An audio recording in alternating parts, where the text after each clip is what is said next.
What is up, Railroaders? I'm Joshua Thomas, and you are watching the Railroad Express. We're here to talk more about Final Fantasy VII Remake and what Final Fantasy VII Remake Part 2 may have to offer for us. Today, I couldn't quite decide what I wanted to talk about because I've got several videos in the works right now. I was hoping to have another one of those ready for you, and after realizing I wouldn't be able to just give you guys the quality in those videos that I wanted to have, number one, I wanted to have a Final Fantasy 15 oriented video, but I didn't realize how long it was going to take me to get it finished. And then I've got a video involving all the flashbacks to FF7 Remake. And that ended up taking much more time than I expected. So I tried to think of what it was I could talk about, and I kept going back to the Midgar Zolom. I'm not sure why that was sticking in my mind particularly, but I just knew that there were things that I could talk about with the Midgar Zolom.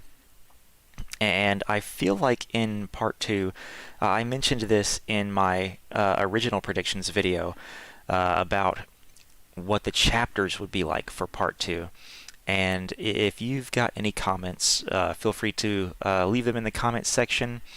And if you've got any suggestions on what you think the Zolom might have to offer in Remake Part 2, by all means let me know as well. So the Midgar Zolom is, for those of you who haven't played the original, there are probably going to be some spoilers in here, although for it being this early in the game and something that's going to be this early in Remake Part 2, I wouldn't consider it to be a huge spoiler. There's not a ton of plot or character development there in the original, but there is one very important thing, and I think this sticks in the minds of a lot of the people who played the OG, and that is the vision of seeing that giant snake impaled on a tree.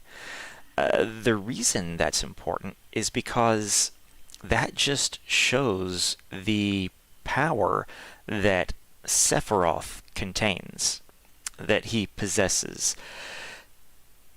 And it's going to be even more difficult to show that power with us having already fought him at the end of Remake Part 1. So a lot of people are theorizing that certain things aren't going to be in Part 2 because we've already fought Sephiroth in Part 1, and therefore it's unnecessary to build him up as the badass that he is. I would argue against that. It's still extremely important for us to understand that Sephiroth is a force to be reckoned with, and a lot of people are saying, how can that possibly be going forward since we've already beaten him in Part 1? I've got a few theories on that. The primary theory is that Sephiroth let us beat him, sort of. He was just toying with us. This was something that he needed us to do. And he didn't want us to know this is what he needed. So he had to make it look like he was working against us in some way. Even though he was inviting us into the singularity, what he wanted us to do there was, unknown to us. And so, once again, we fight destiny in order to prevent the bleak future for humanity. But Sephiroth wants us to fight destiny to allow him the freedom to change destiny and to do things his way, to get things done his way. And this is going sort of into Advent Children. Advent Children Sephiroth is who a lot of people believe is the one manipulating us in Remake. So once again, wibbly wobbly, timey wimey stuff going on here. We fought him at the end, and yeah, while we sort of won that battle, we haven't won the war, and clearly at the end of Remake, when we sort of go into Cloud's mind, we see Sephiroth still defeats Cloud, or at least some version of Sephiroth defeats Cloud. And then we get to the very last scene where they're on that cliff outside of Midgar, and Cloud, says, he's still out there. And Barrett's like, I thought you beat him. And he's like, no, we've still got to do something about him. It shows that after all that work they did, Sephiroth is still alive and kicking. But we do need to have that reaffirmation that he is still the badass that we remember him to be from the original. And I thought to myself, we had a discussion about the flashback and how we're going to get to see, how much of a badass Sephiroth is in the past. But we need to see how much of a badass Sephiroth is moving forward as well. So while getting to see this history through the flashback that we get to experience in Calm, which I theorize is going to be the first chapter, possibly even the first 2 chapters, unless they make this a beat for beat like the original. Because the original, you can actually spend a lot of time. You can spend over 45 minutes in the flashback scene alone. So there's enough there to warrant its own chapter in Remake, but if they expand upon it like they've expanded upon so many other things, could be 2. So we're going to get to see Sephiroth in the past and see how he got his claim to fame, how he was so powerful, and how Cloud was enamored with him. But moving forward, what's the next possible way for us to see that Sephiroth is still more powerful than us? And I thought to myself, okay, well, that's the Midgar Zolom. This is a famous snake in Final Fantasy, the Final Fantasy series. It is this optional boss in the original that, yeah, you could try to just run through this marshland and either risk running into him, or maybe, fingers crossed, you actually made it all the way through this marsh and you didn't have to fight him. But chances are you weren't going to do that. That's why you had to go to the Chocobo Ranch to get the Chocolure materia so that you could go out into the wild and find some Chocobos that you could then ride across the marshes, because the Chocobos are as fast or faster than the snake itself. It's if you get into a battle with the snake, chances are you're going to die at that point in the game unless you have been doing some serious grinding.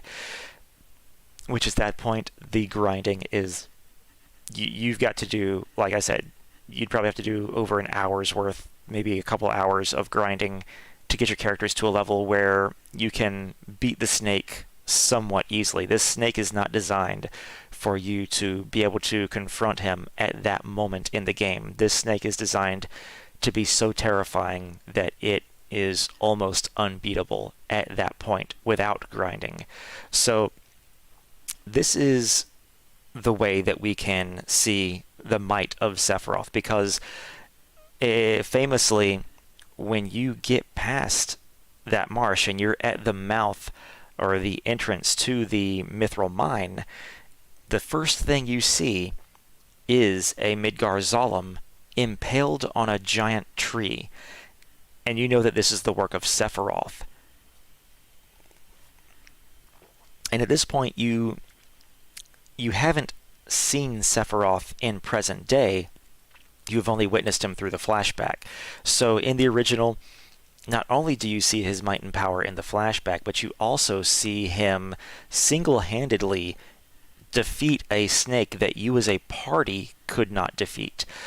So this is, once again, the chance for Remake Part 2 to remind us that Sephiroth is still a force to be reckoned with and is going to be trouble for us, and we should have fear for him. How are they going to do this? I think with the Midgar Zolom being as popular as it is, I mean, it even makes an appearance in Final Fantasy 15 as sort of this optional boss that's simply out near this waterway. I can't remember if they call it the Midgar Zolom, which is more of its Norse name, or if they call it the Zolom. I'm pretty sure it's Midgar Zolom in Final Fantasy 15, but it's definitely a direct reference to the Zolom from 7. So I briefly touched on this in a video I made a year ago about predictions of the chapters. I think they are going to expand upon the Zolom and have us encounter it. How exactly they have us encounter it, I'm not 100% sure on, but what I think is going to happen is one of two things. We're either going to encounter it attempting to chase after Sephiroth, we're going to lose against it, and then that's when we're going to get the chocobos to try and make it through the marsh, or we are going to come upon the Chocobo Ranch, and they're going to say, hey, look, there's this giant snake, it's the Zolom, you do not want to mess with this thing, you need to get chocobos in order to get past it. Somehow they're going to show us this, and it's very possible, if they have the wide linearity that we hope that they're going for, that we're going to have this large open zone. Hey, T-Boom Gaming, playing FF7 OG for the first time in 20 years, literally at the Chocobo Ranch before fighting the Zolom. Nice. So this is like the perfect time to be checking this video out. So we're talking about Remake Part 2 and how I think they're going to really expand upon the Zolom. If they go for this wide linear approach and they have this very large open section where we've got maybe some forested area and some plains areas, and then over here is just this marsh that you can wander into without even knowing, like before you even get to the Chocobo Ranch, maybe it's possible that you could have a chance encounter with the Zolom, and sort of in like a Final Fantasy 15-ish way, you can battle this snake, and when you realize that you are not going to win, maybe there's this opportunity for you to escape. Watched all of your FF7 videos recently. Hey, I appreciate it, man. I hope you enjoyed them, and I'm going to continue making more of them. Got plenty more ideas on the way. There's a chance encounter, like if you've played 15, you know that you can go up to this level umpteen enemy, no matter what level you are, and while you might get your ass handed to you, there's still ample opportunities for you to be able to escape that. Like once you realize, okay, look, there's absolutely no way I can beat this thing at my current level, you generally have the opportunity to escape. It gives you plenty of opportunities. Maybe you'll have something like this when you enter the marshlands in Remake Part 2, or maybe we will sort of be driven to the Chocobo Ranch first, like T-Boom is at right now, and have to, learn from the ranchers that we need to get some chocobos and ride them through. Now, once we get to the point where it's time for us to go through the marsh, through these wetlands, whatever you want to call them, and try to get past the Zolom, I think we're going to have some kind of interesting chase sequence. I think that would be a cool thing to happen, where we are on the Chocobo. In the original game, this takes place on the world map. It's literally just this world map area that looks kind of like a wetland, and you can see the shadow of the Zolom, which is huge on the world map, underneath the water, chasing you. It looks very, very simple. It was PS1 era, but it was certainly enough to scare you. And even after you got the Chocobo, that snake was still very fast. It could, just about keep up with you before you got to the marsh, or before you got to the entrance to the Mithril mine. So we're going to somehow have some kind of sequence with chocobos and the Zolom. How Red 13 is going to ride a chocobo, I ain't got a clue. but I look forward to seeing that. I don't know, maybe he's going to be on the back of one with Barrett or something. I don't know if we'll have Yuffie at this time either. That's something that's, just completely up in the air. People theorize that maybe we'll encounter her in Calm. I'm wondering if maybe we will pick her up in the Junon area, where after the Mithril Mine, where Fort Condoran is and stuff like that. So either way, we can bet that some event is going to take place with the Zolom. I think it'd be kind of cool to have some kind of chocobo chase scene, almost reminiscent of the motorbike sequence in Remake Part 1, where we've got this combat that we have to do, and in this case it's on the back of the chocobos. How that might work, are we going to just be in control of Cloud, or would we be able to switch characters? I don't know. I think it would be kind of cool to be riding a chocobo gunning down enemies with Barrett, but that remains to be seen. That's purely speculation.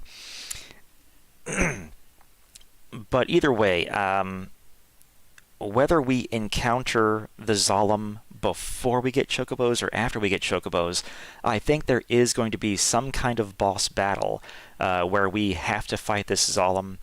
It's going to be, I don't know that it'll be kind of like this just total wipeout, like the Zolom one hits us all at the very beginning. It's a very short battle. I think it's going to be a more longer drawn out battle, where even if we manage to get his hit bar down to 0, it just triggers the end sequence where the Zolom still kind of beats us in the end, and somehow we manage to escape it, whether it be through chance of fate or what. We're going to make it through the marsh, and at that point we're still going to find yet another Zolom impaled on a tree, after having had possibly one, maybe like half a chapter dedicated to this snake. We still get to the end and we see that Sephiroth's already been through here, and I really hope there's blood in Remake Part 2. It doesn't if Remake Part 2 is rated teen, but it would be cool to still see that image of the snake impaled on the tree. Looks like we've got a disconnect. Hold on a second.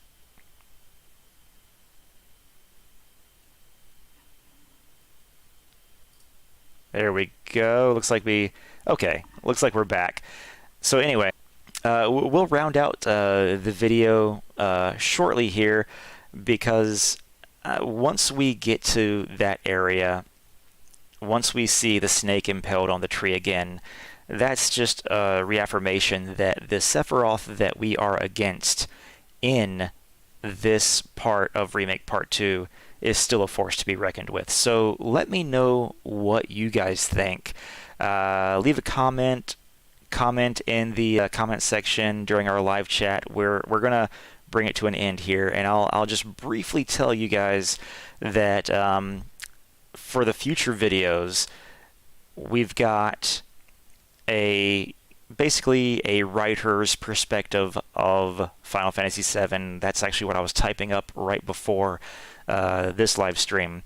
It's where I'm going to analyze Remake Part 1 as far as story structure goes and character development, and maybe give some predictions on what I think Remake Part 2 is going to entail because of how the story structure went in Remake Part 1.